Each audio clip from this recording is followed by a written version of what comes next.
तो दोस्तों कैसे हैं आप सभी लोग। एक नया एपिसोड लेकर आ चुके हैं, एपिसोड नंबर 8 को। तो ज़्यादा टाइम वेस्ट नहीं करते हैं, चलिए स्टार्ट करते हैं। आज का एपिसोड स्टार्ट करने से पहले एक ही बात कहना चाहूँगा, जिसने भी चैनल को सब्सक्राइब नहीं किया सब्सक्राइब कर दो, बेल आइकन को ऑल पर जरूर सेट कर देना, वरना कोई मतलब ही नहीं है सब्सक्राइब करने का जब नोटिफिकेशन पहुंचेगा ही नहीं आप सभी तक। तो चलिए शुरू करते हैं आज का एपिसोड की स्टार्टिंग में हमें यूनी की टीम को दिखाया जाता है, जो कि एक डांजन क्लियर करके बाहर निकले हुए हैं और सभी के सभी लोग अपने वेपन्स को वापस रख रहे होते हैं। तभी उनका टीम मेंबर्स यूनी से कहने लगता है, तुम्हारा जो आज का काम था टीम लीडर, वो वाकई में बहुत ज़्यादा अच्छा था। और वो भी कहने लगती है, सभी लोगों ने काफ़ी ज़्यादा अच्छा काम किया। तभी यूनी ही का मोबाइल बजने लगता है।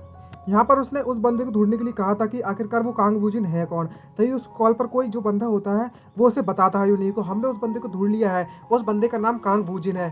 तभी यूनी उससे पूछने लगती है, अच्छा ठीक है, आखिरकार वो है कौन। तभी वो बंदा उसे बताता है कि जो बंदा है, मतलब जो वूजिन है, उसे ढूंढना इतना ज़्यादा आसान नहीं था। लेकिन बाद में हमें पता चला कि वो यह बंदा है जिसने आज ही एज अ अवेकन रजिस्टर किया है एसोसिएशन में। ये सुनने के बाद वो तो कतई सरप्राइज हो जाती है और वो लगती है, क्या आज? अच्छा तो तुम मुझे बताओ आखिरकार वे है कहाँ पर इस समय पर। तभी नेक्स्ट सीन शिफ्ट होता है 200 पर, जहाँ पर आप सभी को लास्ट एपिसोड में देखा ही था कि किस तरीके से चुपके कर उसने वूजिन पर अटैक कर दिया होता है और कितना ज़्यादा खुश हो रहा है ये देखकर तो। और तभी वो खुश होते हैं, बस खुश हो ही रहा होता है 200। लेकिन वूजिन भैया कहाँ ठहरने वाले, और वो निकले एक नंबर के हरामी। और वो हंसने लगते हैं और उससे कहने लगते हैं, वाह वाह वाह, जरा देखो तो सही इस चूजे को। ये सुनने के बाद बहुत कतई सरप्राइज होता है 200। और हमें दिखाया था कि वूजिन ने उसके अटैक को बिना किसी परेशानी के उसके अपने हाथों से रोक लिया होता है। और कहने लगता है वूजिन उससे, जरा देखो सही कितना ज़्यादा इम्पोर्टेंट अटैक था इसका। और सीधे उसका हाथ पकड़कर जमीन में दे मारता है, जिससे कारण उसकी बेड़ बच जाती है 200 की, और उसके मुंह से खून निकलने लगता है। और वूजिन उससे कहने लगता है, ये तो वाकई में बहुत सरप्राइजिंग वाली बात है कि जैसा मैंने उम्मीद की थी तो वैसा ही एक्टिंग किए जा रहे थे तब से। और तभी जितने भी टीम मेंबर्स होते हैं वो सभी को भी कहने लगता है, क्या यही वो सभी के सभी अवेकन है जो तुम्हारे साथ है? आखिरकार तुम लोग कितने और ज़्यादा सेमलेस बनते जा रहे हो गाइस, बस कुछ ब्लड स्टोन के लिए। और तभी हमें दिखाया जाता है जो वूजिन होता है, जितने भी गॉब्लिन्स की डेड बॉडी बड़ी हुई होती है उनसे अपने स्केलेटन को समन करना चालू कर देता है। और जितने भी लोग होते हैं वो कुछ सरप्राइज होते हैं और कहने लगते हैं, जरा देखो तो सही, जो गॉब्लिन्स की जो डेड बॉडीज है उनमें कुछ हो रहा है। तभी वूजिन अपने स्केलेटन्स को ऑर्डर देता है और कहने लगता है, चलो गाइस अब समय आ चुका है कि तुम्हें तुम्हारी पनिशमेंट दी जाए। और सारे के सारे स्केलेटन्स को ऑर्डर देता है कि वे सभी के सभी टीम मेंबर्स को मार दें, और वो सभी को काटना पीटना चालू कर देते हैं। 200 देखकर ये कतई ज़्यादा सरप्राइज और बहुत घबराने लगता है। तभी वूजिन एक नाइफ उठाता है, जिस नाइफ से 200 ने उस पर अटैक किया हुआ था, और उसकी तरफ बढ़ने लगता है। और ये देखने के बाद वो कतई डर जाता है और 200 चिल्लाने लगता है, प्लीज़ मुझे माफ़ कर दो, प्लीज़ मुझे माफ़ कर दो, हम लोग इस बारे में बात क्यों नहीं कर सकते? तभी वूजिन से कहता है, क्या तुम मुझसे अब बात करना चाहते हो इस बारे में? क्यों? क्या तुम अपने इग्निस, जो तुम्हारी इग्निट स्किल है, उसको कूलडाउन खत्म होने का इंतजार करने में लगे हो? सही कहा ना मैंने? लेकिन वो उसका इंतजार नहीं करता और वूजिन सीधे उसके छाती में पेल देता है उसका ही चाकू। और 200 भैया पहुंच गए सीधे स्वर्ग में, नरक में जहाँ भी पहुंचना था, और यहीं पर उनकी अर्थी निकल चुकी है। और तभी हमें दिखाया जाता है जितने भी टीम मेंबर्स होते हैं सारे के सारे वहाँ पर मारे जा चुके हैं। और तभी वूजिन को दिखाया जाता है जो भी लोग को मरे हुए हैं ना, सभी की जीएफ साफ करने में लगा हुआ है। और हाँ, ये देखकर कतई सरप्राइज होता है और कहने लगता है, मन में सोचते हो, ये तो वाकई में बहुत ज़्यादा क्रेजी है, जरा इस बंदे को तो सही, इसने अभी भी एक इंसान को मार दिया। तभी वूजिन अपने आप बड़बड़ाने लगता है और कहने लगता है, उन लोगों के लिए बिल्कुल भी होप नहीं बची हुई है जो दूसरों को बैक स्टेप मारते हैं, मतलब पीछे से धोखा देकर मार देते हैं। मैंने सही कहा ना सुंगू? मतलब होंग सुंगू उसका पूरा नाम होता है, तो मुझे तो होंग ही पता है, सही बोलने में इजी पड़ रहा है। आई मीन सरने में होंग, लेकिन फिर भी ठीक है। और होंग की कतई सरप्राइज होता है, कहने लगता है, इसने 5 बंदों को बिना किसी परेशानी के मार दिया जो कि ई लेवल रैंक के थे। तभी वूजिन उसकी तरफ मुड़ते हुए देखता है और होंग से पूछने लगता है, आखिरकार तो मेरी बात का जवाब क्यों नहीं देख रहे? और जैसे ही पीछे मुड़कर देखता है तो होंग कतई सरप्राइज होता है और बोलने लगता है, तुमने बिल्कुल सही कहा। तभी वूजिन उससे कहने लगता है, तुम अभी मेरे कारण कारण अभी लगभग मार ही जा चुके थे। तभी होंग कहता है, इसमें तुम्हें घबराने वाली जरूरत नहीं है। तभी वूजिन उससे कहने लगता है, अगर ऐसी बात है तो मुझे 2 मिलियन और भेज देना। तभी ये सोचने के बाद वो कतई कंफ्यूज होता है, होंग आखिरकार तुम किस बारे में बात कर रहे हो? लेकिन जो वूजिन होता है वो ठहरा पैसों का लालची, और वो उसके पास आता है और कतई बेकार चेहरा बनाते हुए उसे कहने लगता है, मैंने कहा कि मुझे डबल पैसा चाहिए, डबल, समझे? और तो और मैंने तुम्हें 2 बार बचाया है, तो समझ गए क्या कहना चाहता हूँ मैं? और तभी वूजिन उससे पूछता है, तुम जल्दी से मुझे अपना सोल्जर दिखाओ, मुझे तुम्हारा कंधा हील करना है। तभी हम उसे कहता है, तुम्हारा बहुत बहुत शुक्रिया। तभी नेक्स्ट सीन शिफ्ट होता है उस डाउनजोन का बाहर का सीन। यहाँ पर वूजिन आ चुका है बाहर, और जो कलेक्टर होता है, आई मीन जो इंस्ट्रक्टर जो भी है, गार्ड वगैरह, वो पूछता है, क्या सिर्फ तुम ही दोनों पूरी पार्टी में बचे हुए हो? तभी वूजिन जवाब देते हुए क्या लगता है कि वहाँ पर जितने भी लोग थे सभी के सभी मारे जा चुके हैं मॉन्स्टर के द्वारा, और सिर्फ होंग और वूजिन ही पूरी की पूरी डाउनजोन से बाहर निकले हैं।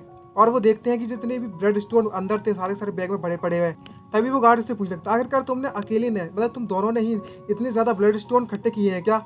तभी वूजिन उससे कह लगता है, क्या ये बात सच नहीं है कि हम भले ही मरे जाएं लेकिन पैसों का ख्याल हमें पहले रखना चाहिए? और गार्ड भी इस बात से एग्री तो होता है और वो तभी किसी बोर्ड पर उसका साइन करवा लेता है, पेज पर जो भी है। और कहने लगता है ब्यूरो तुमसे जरूर कांटेक्ट करेगा फ्यूचर में, और उस चक्कर में हमें तुम्हारी मदद पड़ेगी इन्वेस्टिगेट करने के लिए सिचुएशन के बारे में। तभी नेक्स्ट सीन शिफ्ट होता है ब्लड स्टोन स्टोर पर। मुझे सारे के सारे जो स्टोन है वो सारे बेच दिए हैं, और एकदम डरावनी स्माइल मारता है, अच्छी वाली है लेकिन सलाह देखने में तो कभी जोकर लग रहा है, जोकर। और कहने लगता है मन में सोचते हैं मैंने इस बात की उम्मीद भी नहीं की थी कि मुझे सिर्फ इतने ज़्यादा एक डांजन क्लियर करने पर 13 मिलियन वॉन मिलेंगे, समझ गए, 13 मिलियन। और तो और सुंगी की मतलब जो हॉन्ग की डेप्थ है उसको मिलाकर 4 मिलियन और मिलने वाले हैं। टोटल मिलाकर मेरे पास 17 मिलियन होगा सिर्फ एक दिन के अंदर अंदर। ये तो वाकई में बहुत ज़्यादा एक्साइटिंग जॉब है। अब मुझे ऐसा लगता है कि अब से मुझे सिर्फ अकेले ही डांजन को क्लियर करना चाहिए, और खुश होने लगता है। लेकिन जो हॉन्ग होता है वो गलत समझ लेता है और मन में सोचते कहने लगता है इस बंदे ने तो मुझे कम से कम 40 मिलियन मांगने में लगा हुआ है, और अगर मैं अपनी सारी की सारी सेविंग्स से दे भी दूं तब भी मेरे पास काफ़ी नहीं होगा। मुझे लगता है लोन लेकर ही चुकाना पड़ेगा इसे, या फिर मैं इससे बात करूँ कि ये मेरे पैसे कम कर दे। तभी वूजिन उसे बुलाता है और हंसते हुए उससे कहने लगता है हॉन्ग तुम्हें तो पता ही होगा कि मैं उन लोगों से काफ़ी ज़्यादा नफरत करता हूँ जो मुझे बैक स्टेप करें, समझ में आया। तभी हॉन्ग कहने लगता है हाँ मैं इस बात को याद रखूंगा। अच्छा, तो वूजिन कहते वहाँ से चला जाता है बाय बाय करते हुए, और कहता है अच्छा तो मैं इस बात के लिए तुम्हारा इंतजार करूंगा कि तुम मुझसे कब कांटेक्ट करोगे। और हॉन्ग कभी उदास होते हुए कहने लगता है चलो लोन ले लेते हैं इसका चुकाने के लिए। तभी अचानक से उसके दिमाग की घंटी बजती है और कहीं सरप्राइज होता है और सोचता है कहीं ऐसा तो नहीं है, कहीं इसने 400 मिलियन तो नहीं कह दिया। ओ माय गॉड, अगर ऐसा है तो मेरी तो गई नैया, डूब गई।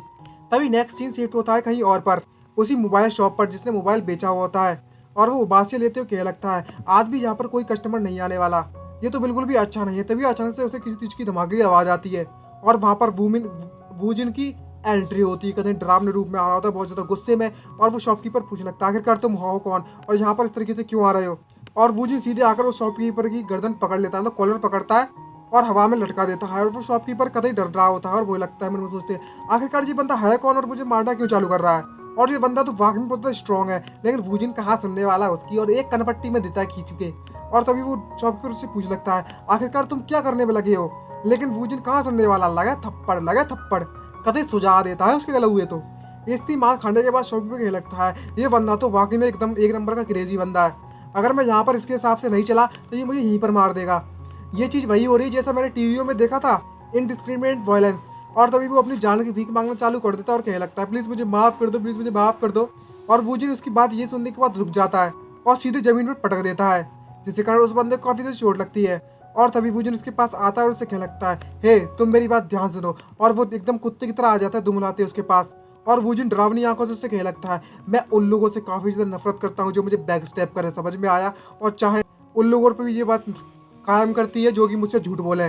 तभी वो दुकान वाला सोचता है बैक स्टेप मैंने कब किया है, मैं तो तुमसे कभी मिला भी नहीं हूँ पहले, तो मैं तुम्हें बैक स्टेप कब करूँगा। और तभी जो वूजिन होता है वो पुराना मोबाइल निकालते उससे कहने लगता है यही जो चीज़ थी ना तुमने मुझे बेची हुई थी, तुम्हें याद आया। और तभी दुकान वाले को याद आता है और कहने लगता है मन में सोचते हुए ये तो वही स्मार्टफोन है ना जो मैंने बेचा था उस चूजे को। और तो अच्छा वह सकार, तभी वहाँ सीन बताया जाता है इसने किसका बेवकूफ़ काटा था इसका। और तभी दुकान वाले को याद आया था अच्छा तो यही तो ये मास्टर था जिसको मैंने ये मोबाइल बेचा हुआ था। तभी वूजिन कहने लगता है अच्छा तो मेरी बात का जवाब नहीं दोगे अब। तभी सीन शिफ्ट होता है कहीं और पर, जहाँ पर वूजिन को नया मोबाइल मिल चुका है। वो मन कहने लगता है मोबाइल को देखने के बाद ये जो लेटेस्ट मोबाइल फ़ोन है इसका जो मॉडल है वो वाकई में डिफरेंट है पहले के मुकाबले में। और वो खुशी से हंसते हंसते वहाँ से चला जाता है और कहने लगता है जरा इस फ़ोन स्कैमर बास्टर को तो देखो, अगर मैं अल्फन पे होता तो अभी तक इसके टुकड़े टुकड़े हो गए होते। और तभी हमें दिखाया जाता है कि वूजिन का कुछ लोग पीछा कर रहे हैं और वो पूछते हैं क्या तुम ही कांग वूजिन हो। और वूजिन पीछे मुड़कर देखता है सरप्राइज होते हुए, और तभी कई लोगों ने उसे चारों तरफ से घेर लिया होता है। तभी एक बंदा पूछता है क्या तुम ही एवरेट के नेक्रोमेंसर हो, तुमने ग्वाचन स्टेशन के डांजन को बिना किसी परेशानी के मतलब अकेले ही क्लियर कर दिया था। देखा जाए तो इसका मतलब ये हुआ कि तुम्हारी जो एक्चुअल ग्रेड है वो कम से कम ई ग्रेड की होगी। अगर ये बात सच में सच है तो ये इतना ज़्यादा मुश्किल भी नहीं होने वाला कि तुम जैसे 2 F लेवल के बंदों ने टीम किल का प्लान बना लिया होगा। तभी हमें यूनियू को दिखाया जाता है जो कि उसके पास आ गई होती है और उससे कह रही होती है भाई क्या ड्रेसअप पहन के आया, जैसे बड़े कुछ पहनती नहीं, कम से कम हमारे व्यूअर्स तो खुश हो जाते। और वो आते उससे कहने लगती है तुम्हारे गट्स तो देखो वाकई में एक न्यूबी के लिए बहुत ज़्यादा है और तुम्हारी हिम्मत बहुत ज़्यादा है। तभी वूजिन उससे पूछ लगता है आखिरकार तुम कौन हो बे।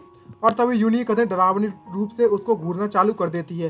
भाई मुझे भी डर लगा एक देख कर, एकदम मतलब को गुंडी लगती है ना, गुंडी उस टाइप की देखने में लग रही थी। साला पहले तो कभी माल लग रही थी, बवाल लग रही थी, अब तो कभी डरावनी दिख रही है।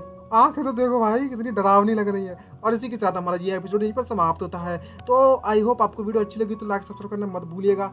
जल्दी मिलेंगे नेक्स्ट एपिसोड के साथ। आज के लिए इतना ही, बाय बाय। और बेल आइकन को ऑल पर जरूर सेट कर दीजिएगा।